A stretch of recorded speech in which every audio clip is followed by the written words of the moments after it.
مش عايزة تظبط ولا ايه؟ مش ده اللي بتقوله دلوقتي؟ عليك غصب عنك، انا عارف. هي هتظبط بس الاول بس الرسالة توصل لك بس. وصلت لك الرسالة ولا لا؟ وصلت لك الرسالة ولا لا؟ من عند الله سبحانه وتعالى. جت ولا لسه هتيجي؟ انا عايزك تقول لي جت ولا لسه هتيجي، عشان كفاية بقى. انت تعبت بتهيألي اوي، عشان تعبت وشفت من كل ناحية، ومحدش عايز يعني يحس بيك. محدش عايز يحس بيك بمعنى الكلمة.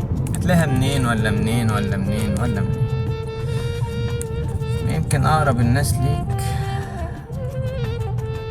هما بيحبوك. على فكرة أقرب الناس ممكن يكونوا بيحبوك وعايزين لك دايما المصلحة والخير، بس صدقني انت لسه ناقصك توصل لك حاجة صغيرة أوي، إن أنت جميل جدا، وإن جاية. لازم اليقين ده يبقى عندك إن هي جاية.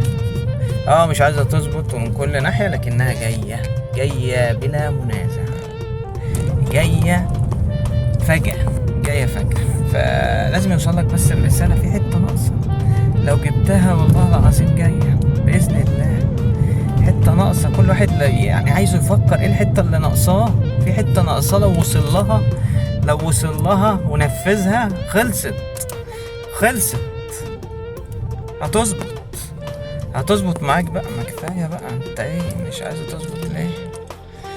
متقولش لنفسك كده كتير.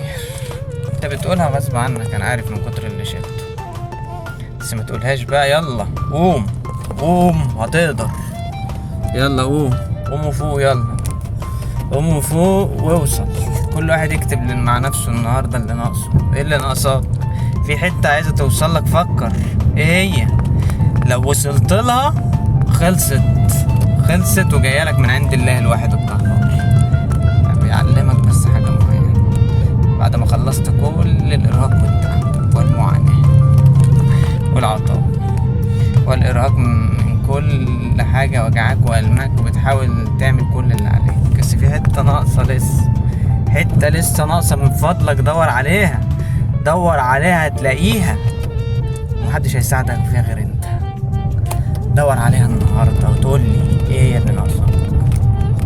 دي اعتبرها رساله من الله سبحانه وتعالى، واشاره ليك لو جاتلك وانت مش واخد بالك كده وشفت الفيديو ده فجاه. سبحان الله، اكيد انت المقصود. انت المقصود، مش انت المقصود. انت المقصود. خلاص بقى سيبك من اللي انت بتفكر فيه ده. يلا بقى عشان الجو حر. اشوفكم على خير يا ناس يا جميلة يا محترم يا جواهر يا